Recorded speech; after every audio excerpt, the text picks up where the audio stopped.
serious group of people. Right? That's great. Thank you very much. Look at all of it. Wow, look at the people, huh? It's seriously the biggest business people anywhere in the world, so I think it's a great tribute. Whatever they're teaching you well, right? Thank you very much. You're welcome to the White House as we celebrate Diwali, because they said there has to be a very heavy emphasis on the V, Diwali, the beautiful Hindu festival of lights, and that's what it is. It's a great festival and it's amazing people. I'm pleased to be joined by the Director of the National Intelligence and a woman that's done a fantastic job, Tulsi Gabbard, wherever you may be, Tulsi. Hi, Tulsi. FBI Director Kash Patel, who's really hitting his stride. Kash, where's Kash? Right. He's hitting his stride. That's the way we like it. Assistant Attorney General Harmeet Dillon. Harmeet? I'm right here, sir. Hi, Harmeet. And Pastor Paula White. She's been fantastic. She's been with us right from the beginning. We're greatly honored to be joined by the Indian Ambassador to the United States, Vinay Quatru. And it's very nice. You pronounce it perfectly. Ah, that's what. Oh, I wasn't too far off there. And his wonderful wife. And thank you very much. It's a great honor to have you. As well as our new ambassador to India. This is a nice, easy name, Sergio Gore. Sergio, congratulations, Sergio. You're going to do a fantastic job. And thanks as well to incredible Indian American business leaders, the biggest in the world, really. If you look at these companies, what they've done, the biggest in the world. CEO of IBM, Arvind Krishna, and Arvind, congratulations. I know you're working hard on a couple of jobs that I'm watching, and good luck with them, right? Yes. Good luck. It's amazing what you've done. Chairman and CEO of Adobe, and that Adobe is big stuff, and that's Shantanu Narayan. Thank you. Thank you very much, Shantanu. Nice to see you. Thank you very much. CEO of Micron Technology, we know what that is, Sanjay Marotta. Sanjay, nice to see you again. And CEO of Palo Alto Networks, Nikesh Arora. And I want to thank you very much for, and great success. It's a hell of a group of people. And in addition to that, we have a lot of other tremendously successful people gathered. On behalf of all Americans, let me also extend our warmest wishes to the people of India. I just spoke to your Prime Minister today. We had a great conversation. We talk about trade, we talk about a lot of things, but mostly the world of trade. He's very interested in that. Although we did talk a little while ago about let's have no wars with Pakistan. And I think the fact that trade was involved, I was able to talk about that. And we have no war with Pakistan and India, and that was a very, very good thing. But he's a great person, and he's become a great friend of mine over the years. In a few moments, we'll light the Diya as a symbol of faith in the victory of light over darkness. It's a beautiful term, light over darkness. That's what it's all about. It's knowledge over ignorance and good over evil. During Diwali, revelers recall ancient stories of enemies defeated, obstacles removed, and captives freed. The glow of the Diya flame reminds us to seek the path of wisdom and to work with diligence and to always give thanks for our many blessings. And we do have many blessings. Everybody in this room has many blessings. And even the, I will say, I'm not going to use the word fake news. I refuse to use it. The media has some good blessings. One of the blessings is that you didn't have to stand in the mud outside anymore. You know, you now have a beautiful stone surface, the identical color of the White House. For years they had to stand when we had press conference in the mud because it was grass, and I decided to take care of that, so I think they appreciate it. As we look back in the past year and really look up to the next number of years and hopefully decades and centuries, we've got much to be thankful for. And think of it, a year ago we were a dead country. This country was a dead country, and now we're the hottest country anywhere in the world. These guys can testify to that because I know this. I watch their stock prices, and they're like rocket ships, right? Do they ever stop? Let's keep it that way, right? Let's not talk about it, right? Let's just keep it that way. It's amazing. We have more than $17 trillion there, part of the reason. More than $17 trillion of investment pouring into the United States. It's going to be, I believe, over $20 trillion by the time the year's up. And As an example, the last administration had less than $1 trillion in a period of their 4-year period. They had less than $1 trillion. We're going to have 20 trillion. We have over 17 trillion already. That's investment coming in. And I think it's largely for 2 reasons. We had a good election on November 5th, but maybe more importantly, of course, it wouldn't happen if that election result didn't happen. I think much more importantly, we have tariffs that you build in the United States, you don't have a tariff to pay. You build outside and you have to pay a tariff. And we're taking in money at a level that no other country has ever seen. There's never been a country, I don't think, fellas, you agree with that? There's never been a country with an investment in less than a year, actually to be exact, less than 9 months, of $17 trillion, right? And I know you're all participating, aren't you, huh? So that's really good stuff.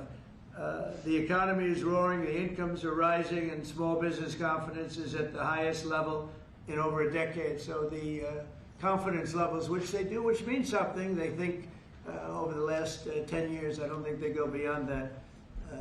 We have the highest level of confidence in our economy. Gasoline prices are way down. Grocery prices are way down. Energy prices are way down. Mortgage rates are down. We have a real stiff at the Federal Reserve. I can't help that. But he's going to be leaving soon. And inflation has been defeated. But even though his rates are too high, the economy has been amazing. Our border is secure, totally secure. We had nobody in the last 4 months coming through illegally, which is actually hard to believe because, they give me those numbers, but essentially it would be just about nobody. They actually say 0. That's actually hard to believe. You have 0 when you had millions pouring across a year and a half ago, 2 years ago, but we have it down to practically nobody. And they are coming in, but they're coming in legally. And we're forging peace all over the world. We're putting America first. We're getting everybody to sort of get along. And I just got a call from the Middle East. We're doing very well there. We have many, many countries, as you know, signed on to peace in the Middle East, and nobody thought they'd ever see that happening. The Hamas situation, where they're pretty violent people, I would say, that we could put that out in 2 minutes. We're giving them a chance. They agreed that they'd be very good, very, very straight. They wouldn't be killing people, and they have killed people. That wasn't the deal we made, but if they don't honor the deal, they'll be taken care of very quickly, but I'd rather not have to do that. But we have total peace in the Middle East. We have levels of friendship with everybody, and every countries that hated each other now love each other. Nobody ever saw anything like it. I think you guys are pretty surprised over here, right?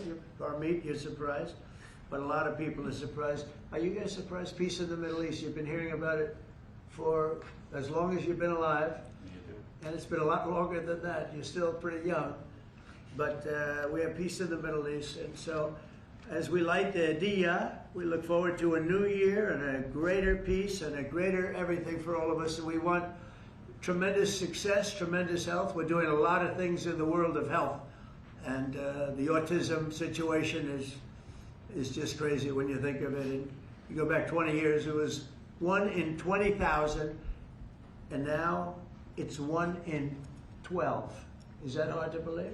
When I hear that number, it's not even believable. And we think we're onto it. Bobby is doing a great job, and Dr. Oz, all of them, they're really working hard. Nobody's ever seen anything like that. And it's been a very important factor for me. I just say you got to focus on that. We think we have a lot of the answers. We've announced a lot of the answers, actually. But we're looking at many things. We've made tremendous progress. And maybe the thing we've done the best on is prices for our drugs. We have favored nations now, where other nations, as you know, were paying a small fraction of what we were paying. And this was, for many, many years, this was happening. This was set up 30 years ago, where we were paying 10 times more, 12 times more, 5 times more, always tremendous numbers more. And I said, we're not doing that anymore.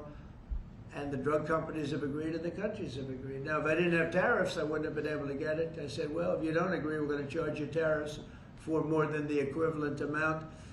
And amazingly, everybody agreed. So our drug prices are going to be coming down 100%, 200%, 300, 400, 500% in some cases. A bill that cost $10 in London would cost $120 in, think of it, $120 in New York or any place in this country. A drug that cost $86 in Berlin cost $1,300 in New York and throughout the United States. So we're not doing that anymore. So we're just not doing it anymore. So I just want to, and I think that's going to be huge for our anything, Medicaid, Medicare, Social Security, anything having to do with health, because the drug prices are going to be coming down. And I tell the story of my last administration, my 4th year. I was so honored because I brought drug prices down. The first time in 28 years, prices were brought down by a certain amount. I'll tell you what the amount was in a second, but by a certain amount. And so at the beginning of the year to the end of the year, I actually brought them down. First time in 28 years that happened. And the number was 1/8 of 1%. That's all I said. But I was proud because first time it ever happened. And now I'm bringing prices down 600%, 700%, 900%, 200%. So I can't believe I actually had a news conference to celebrate 1/8 and 1/4 of 1%. But that was, you learn, right? So we're doing, and you guys know more about favored nations than anybody. So we're going favored nations, we're demanding it, and we've got it. And as you know, we had Pfizer, we had the big companies, they were all agreed or close to agreeing, but the countries have agreed to. Actually, the countries would be generally more difficult. If we didn't have the power of tariffs, they wouldn't have agreed. They would have said, nope, you got to pay 10 times more than we're paying. We were paying 10 and 12 times more than other countries for the exact same pill made in the exact same lab or factory. So it's an amazing thing. I think it's an absolute game changer. Nobody's ever even heard of a thing like that. And you'll see the results over the next year, year and a half, and I think it's great. So I'd like to ask a person who's really been fantastic. We'll ask a few of the people to say a few words. You're on international television, so don't get nervous. Cash, would you say a few words, please? You've done a fantastic job. Well, thank you, Mr. President. It's an honor to be a first-generation Indian American whose parents lawfully immigrated to this country, and under your leadership, so many more millions of Americans are living that dream. And to celebrate it here in the Oval Office on Diwali, which you said, rightfully so, is a triumph of good over evil. It's just an incredible honor. It's incredibly humbling. Indian Americans around the world and Indians around the world are thrilled that you are such a profound leader in sharing this diversity with the world, and we can't thank you enough, and happy Diwali. Great. Well, thank you. Congratulations on everything. And how about a great company, IBM? He's taken this company from, it was a little troubled, as I remember, a few years ago, like 10 years ago, to being one of the hottest companies anywhere in the world. Arvind, could you say a few words? Thank you, Mr. President. In the spirit of Diwali, we should also acknowledge all that the President and the administration is doing to really boost technology, innovation, and that leading to economic growth. I want to point out, people forget often how much public and private partnerships in the United States have mattered to boost technology.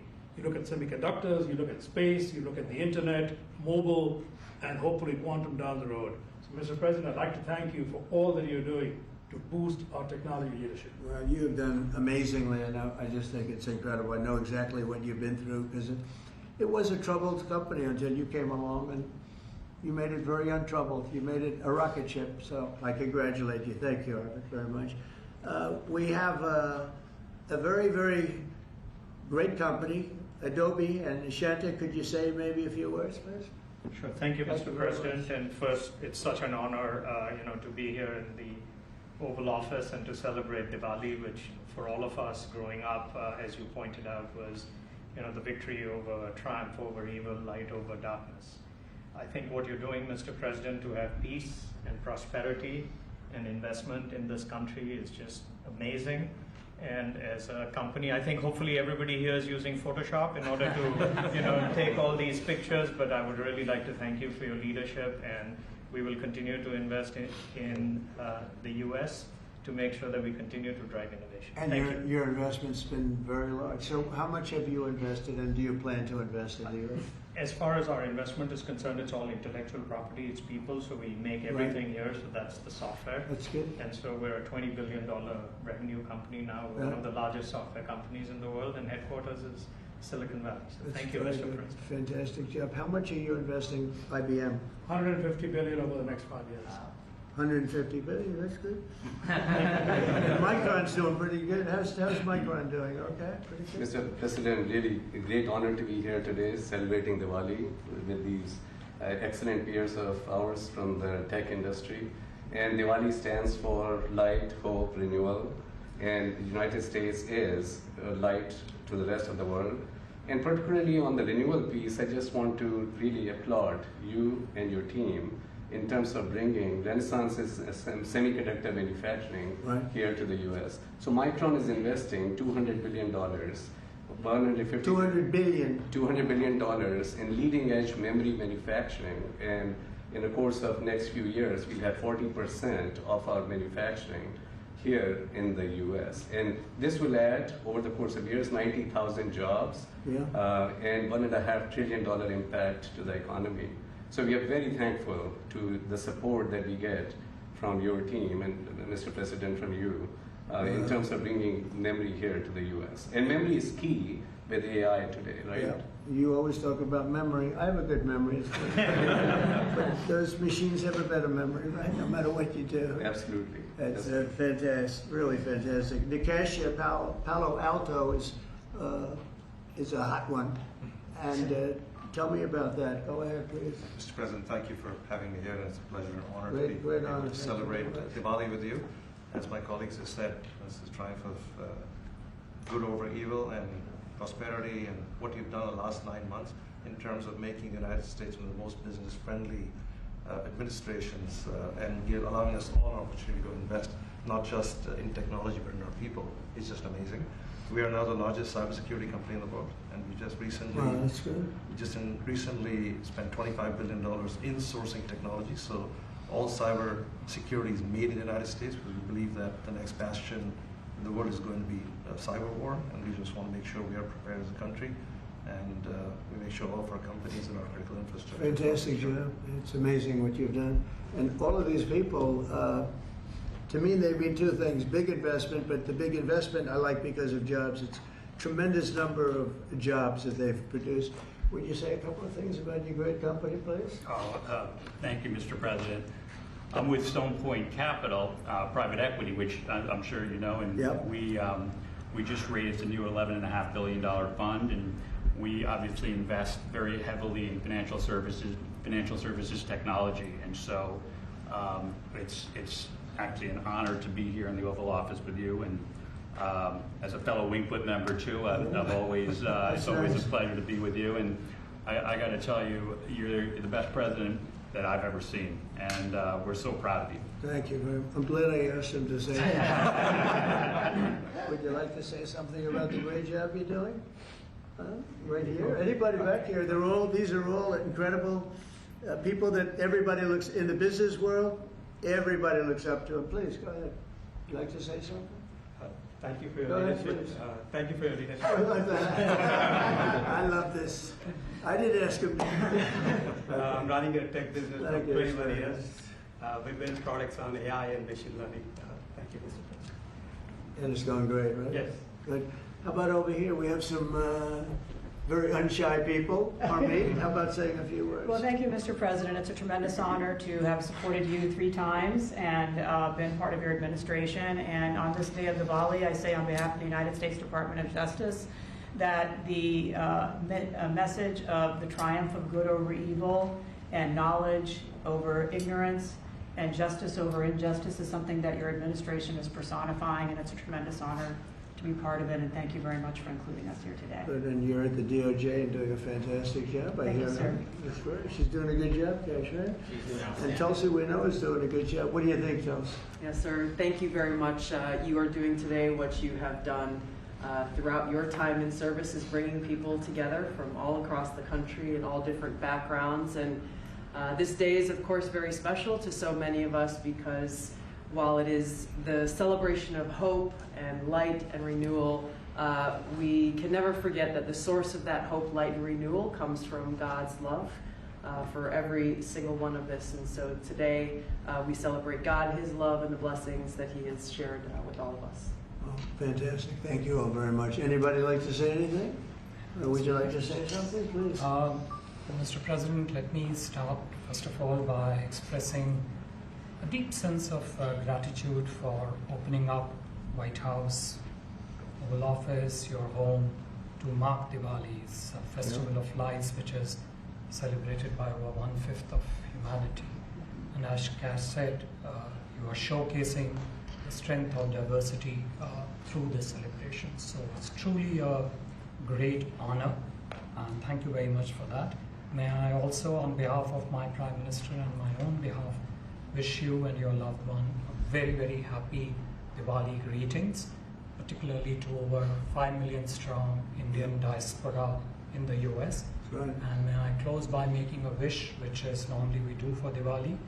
We wish that the light of Diwali continues to shine on your success and on the strength of India-US partnership. Thank you very much. Spoke to him today. He's doing well. And your country is doing very well, you know that. Thank you, Mr. President. So we're supposed to light something, but I thought maybe because he's had such an outstanding year, I'm going to ask Arvin to maybe do the honors. Can you handle it for me, Arvin? I think you might do a better job than me. So if you could take care of that, it would be great.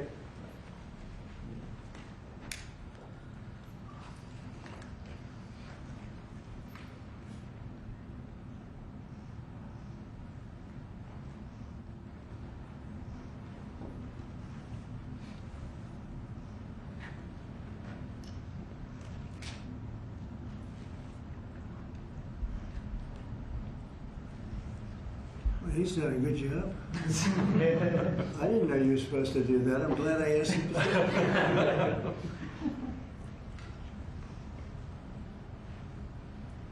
Would you like to come to light? Yeah, if you want.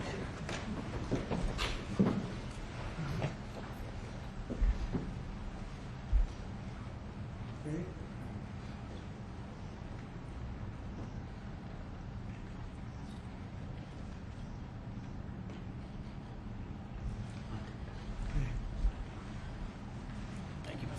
Thank you all. Thank you.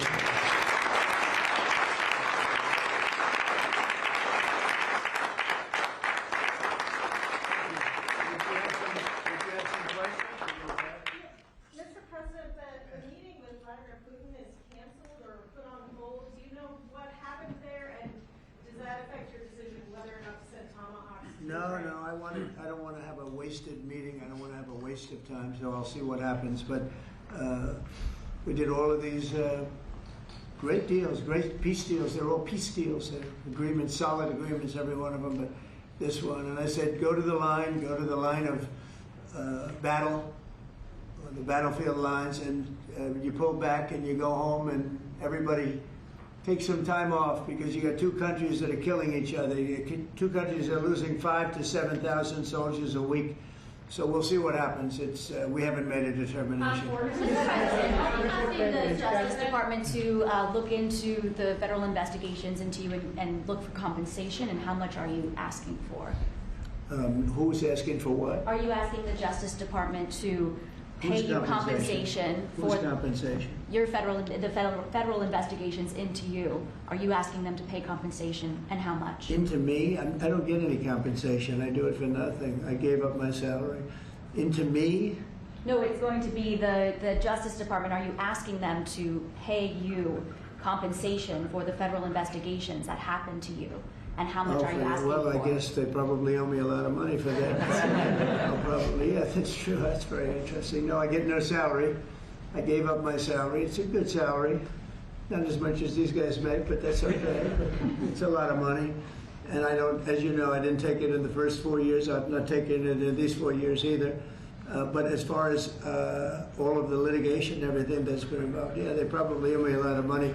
But if I get money from our country, I'll do something nice with it, like give it to charity or give it to the White House while we restore the White House. And we're doing a great job in the White House. As you know, the ballroom is under construction. It's going to be, they've been trying to get it for 150 years, and it's really, I think it's going to be fantastic. But we'll see what happens. I mean, we have numerous cases having to do with the fraud of the election, the 2020 election, and because of everything that we found out, I guess they owe me a lot of money, but I'm not looking for money. I'm looking for really, I think it's got to be handled in a proper way. If it's not handled in a proper way, we don't want it to happen again. We can never let what happened in the 2020 election happen again. We just can't let that happen. And so the way we go, I know Cash is working on it, everybody's working on it, and certainly Tulsi's working on it. We can't let that happen again to our country. Look at what's happened where you have millions of people being allowed to come into our country, all because of a crooked election, where they come from prisons, they come from jails, they come from mental institutions and insane asylums, they're drug dealers. The people that they've allowed to come into our country, we cleaned them out in Washington, D.C. We have a very safe capital right now. We have a capital that's as safe as it can be. But I don't know. I mean, you'd have to ask the lawyers about that. Mr. President, what did you hear from the Prime Minister? Mr. President, a comment and a question, please, for you. First of all, you have just 1 billion plus hearts around the globe, including in India, by celebrating the Diwali in the White House right here. And my other comment is, Mr. President, I like his question already. In February, you and the White House staff gave a warm welcome to the Prime Minister of India, Mr. Narendra Modi. And after that, I decided to make a short trip to India for you, how popular you are in India. And I went there in a holiest also festival there. Millions of people were there. And also Prime Minister Narendra Modi was addressing a media event, 5,000 people. I was one of them there listening to him. And when I went to several states in India, what I found out, Mr. President, 3 people are most popular there. Prime Minister Narendra Modi, President Donald Trump, Mr. Kash Patel, and also with the surprise, our White House Press Secretary, Caroline Levitt. She's doing good, right? She is doing good. Superstar. And Mr. President, my question is, you had a great relationship with the people of India when you visited India, and with the Prime Minister of India, Narendra Modi, and also with the Indian American community. Where do we stand today, all those relations from 45 to 47 in the future, Mr. President? Please, thank you. Well, we stand great, and the people of India, I love the people of India, and we're working on some great deals between our countries. I spoke to Prime Minister Modi today, as I mentioned before, and we just have a very good relationship. And he's not going to buy much oil from Russia. He wants to see that war end as much as I do. He wants to see the war end with Russia, Ukraine. And as you know, they're not going to be buying too much oil. So they've cut it way back, and they're continuing to cut it way back. Mr. President, what did the Kremlin say? Mr. President, yeah, please. an appeals court recently ruled that you can send the National Guard into Portland, Oregon. Do you feel unfettered to send the National Guard into whatever city you want now?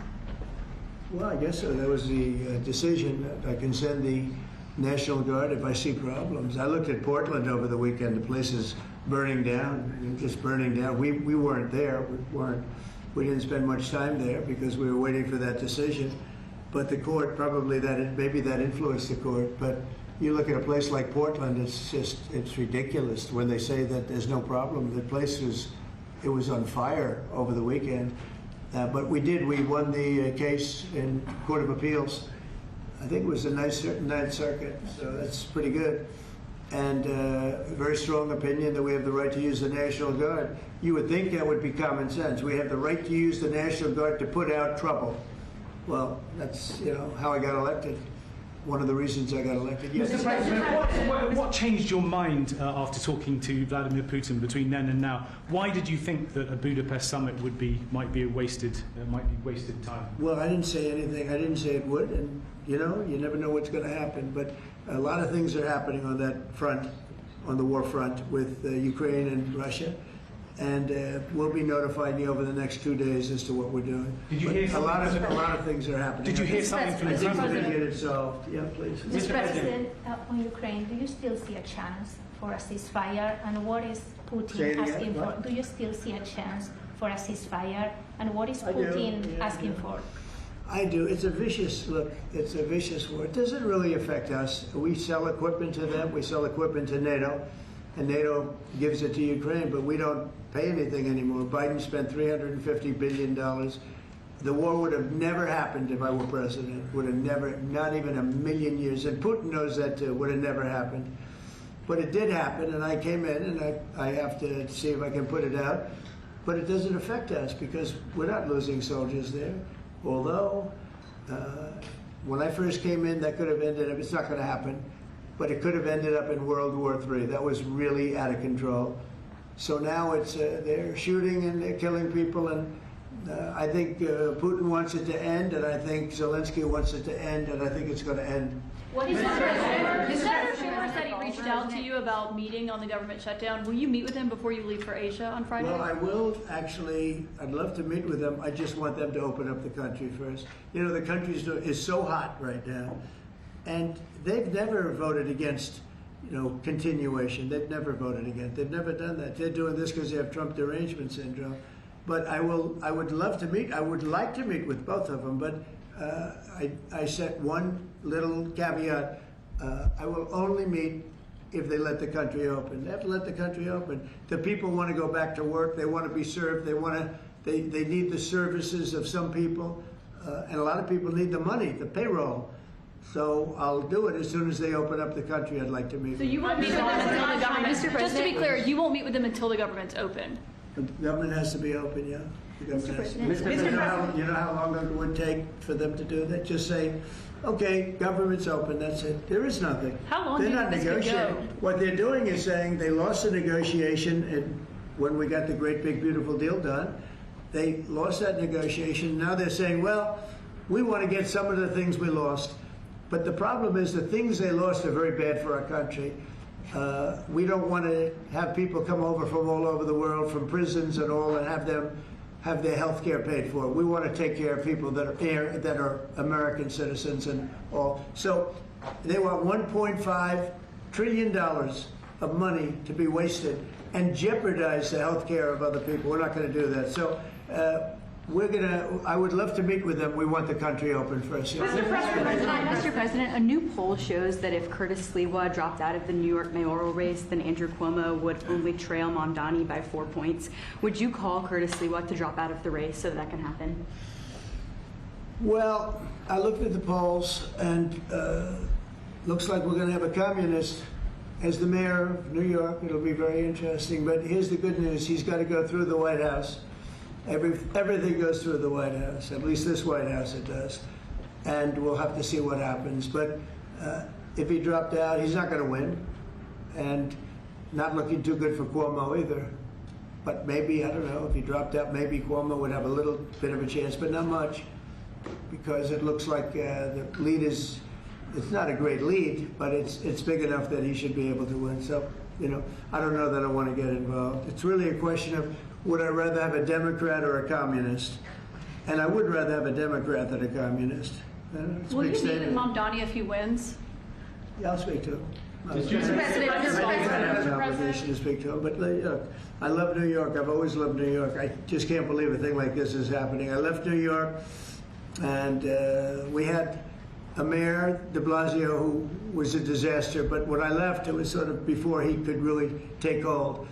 And boy, New York was a hot city, and now it's sad to see what's happening, frankly. And with the communists in charge, look, you just go back 1,000 years. I mean, it's been done many times, 1,000 years.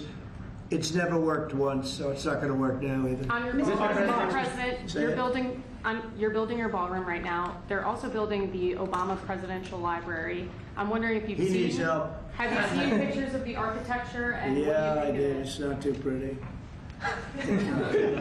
No, but it's closed. It's stopped. They ran out of money. I mean, he's building a library / museum. You know, you call it some museum, and usually they call it library and museum. That's the official name.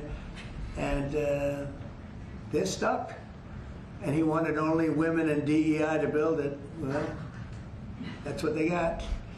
And the construction workers are standing out there and saying, we want to be able to build it. You know, you have I built a great building in Chicago, as you know, a big, beautiful building, one of the tallest buildings in the country.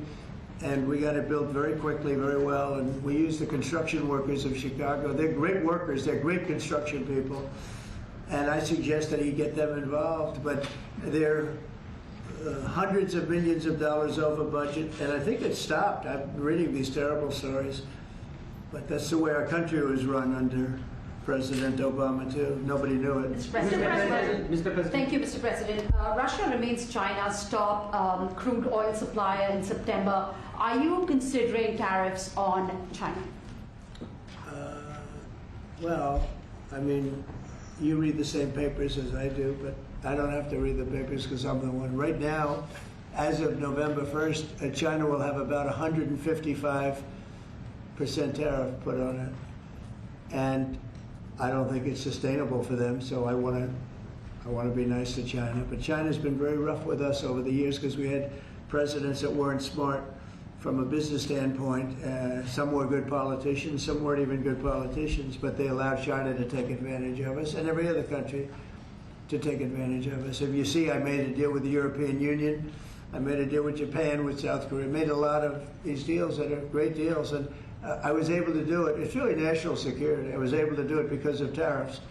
And we're getting hundreds of billions, even trillions of dollars paid into the United States. We're a very rich country again. We'll start paying off debt. We'll do a lot of things. We'll probably make a distribution out of some of the tariff money. I think we're going to make a distribution over the next fairly short period of time to people because we took in so much money from the tariffs. Just European Union, $650 billion. Japan, $550 billion. South Korea, $350 billion. That's even a lot of money for you guys, right? That's not bad, right? But no, we're taking in a lot of money, and it keeps people like this here because that's why they're coming in. I mean, you wouldn't be, I mean, I'm not going to speak for you, but generally they won't be coming in if it weren't for tariffs. They come in here and they don't have to pay any tariff. If they do it outside, they pay a lot of money, a lot of tariffs. The money comes to us. And in order not to pay the tariff, they come and they build here. That's why we have more plants under construction than we've ever had in the history of our country. And you wouldn't think it's complicated, but you would have thought somebody would have done this a long time ago, sitting in this beautiful seat behind what's called the Resolute desk. You know that, right? This is a very famous. This is even more famous than any of your desks. But your desks are good. Your desks are very good. Let's follow up on her question to you, because the New York Times is reporting that your legal team is seeking $230 million from your own Justice Department now in response to the investigations into you. It could be. Is that something you want your legal team to do? I don't know what the numbers are. I don't even talk to them about it. All I know is that they would owe me a lot of money, but I'm not looking for money. I'd give it to charity or something. I would give it to charity, any money. But look, what they did, they rigged the election. And as you know, we had, in one case, 60 Minutes had to pay us a lot of money. George Slobodanopoulos had to pay us a lot of money, and they already paid. You know, they paid me a lot of money because what they did was wrong. And you know, when somebody does what's wrong, now with the country, it's interesting because I'm the one that makes the decision, right? And you know, that decision would have to go across my desk, and it's awfully strange to make a decision where I'm paying myself. In other words, did you ever have one of those cases where you have to decide how much you're paying yourself in damages? But I was damaged very greatly, and any money that I would get, I would give to charity. Thank you, Mr. President. Yeah, please, go ahead. Is the Democrat Party now more Zohran Mamdani's party than it is even Leader Schumer's or Leader Probably Jeffries? is, yeah. Look, I mean, maybe he'll run for president in 4 years. You have a communist president. That would be interesting, right?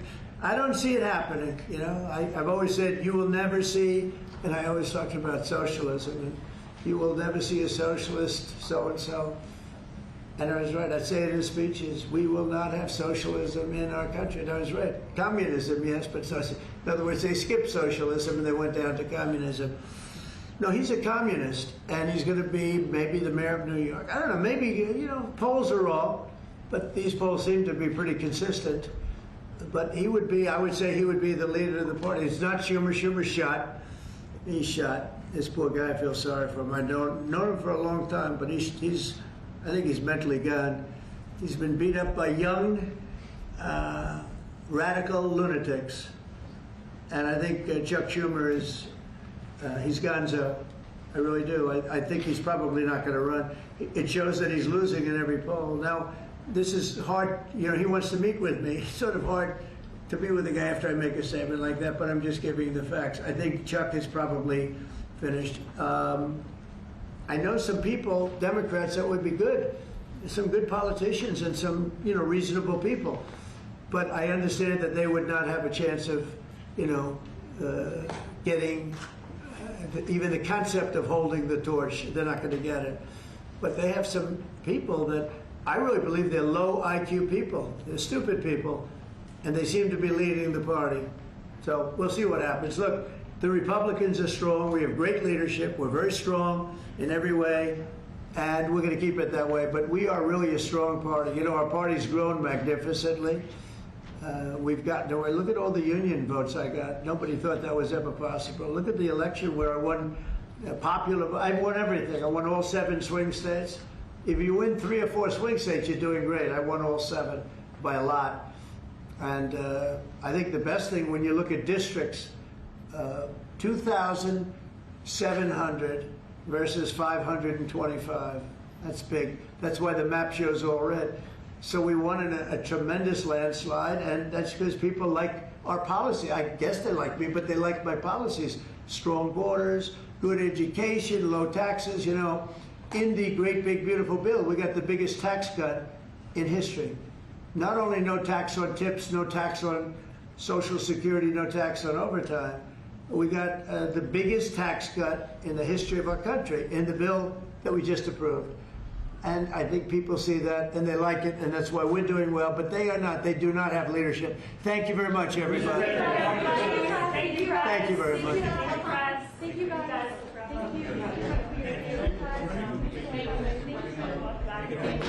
Great question. Thank you. What a surprise. What the greatest photographer. Tell them. Okay, see this man over here? Does everybody know him? HP. He's a very good guy. He's the best guy.